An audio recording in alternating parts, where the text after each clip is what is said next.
Dear students, welcome to the 24th session of the operating system. In this session, we are going to discuss on deadlock detection. So, in the previous sessions, we discussed about deadlock avoidance and deadlock prevention. See, suppose if we don't have or if we don't adopt deadlock prevention or deadlock avoidance mechanism or approach, then there is a guarantee that deadlock may even occur. There is a possibility that the deadlock may occur, and let it occur, and then we are going to detect. See, for the detection of the deadlock, we have to have an algorithm that examines the state of system to determine whether the deadlock has occurred, and one more algorithm that recovers from the deadlock. In this session, again we have two types of approaches, one for a single instance of each resource type and another one was the multiple or several instances of each resource type. In a single instance of each resource type, we define a deadlock detection flow that uses the variant of the resource allocation graph called wait for graph. We have the wait for graph which uses the variant of the resource allocation graph. We obtain this graph from resource allocation graph, the removing the nodes of type resource and collapsing the appropriate edges. Here more precisely we can even talk about a node or edge from Pi to Pj in a wait for graph implies that the process Pi is waiting for the process Pj to release the resource that Pi needs. An edge Pi to Pj exists in a wait for graph if and only if the corresponding resource allocation graph contains two edges Pi gives RQ. See, of course, and RQ gives Pg. That is, Pi gives RQ means Pi requesting the RQ and RQ is allotted to Pg for some resources RQ. See, of course, you can even present the same situation in this resource allocation graph, where we have number of resources are allocated to the number of process, and the corresponding wait for graph is shown here. You can even see P1 is waiting for P2 to release its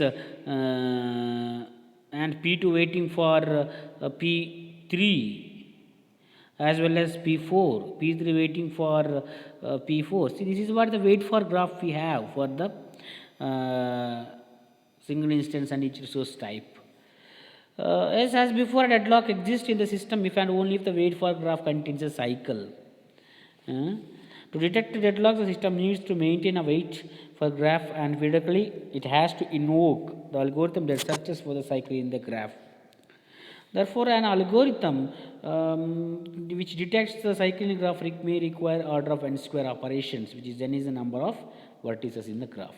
See, this is about a single instance and resource type graph. And for several instances of resource type, we can even have wait graph scheme, of course, not applicable to resource allocation. The same it cannot be applied. The deadlock detection algorithm that we described is a simpler one, which is very similar to the banker's algorithm. See, which have the different data structures like available. A vector of length m indicates number of available resources of each type, and allocation, which is nothing but a matrix of order n cross m, defines the number of resources of each type currently allocated to each process. Request, an n cross m matrix indicates the current request of each process. If request of ij equal to k, then the process Pi is requesting k more instances of resource Rj. Then you can even have a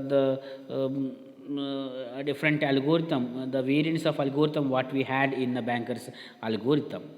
Next, we can even have the recovery from deadlock, how we can recover from deadlock. Sometimes one possibility is to inform operator that deadlocks occurred, that manually we are going to deal with that.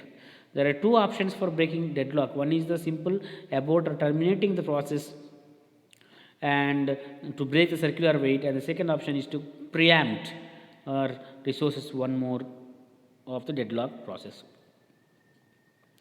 Process termination can be used, which we can even have two even methods or approaches about all deadlock process. In this method, clearly will break the deadlock cycle, but a great expense.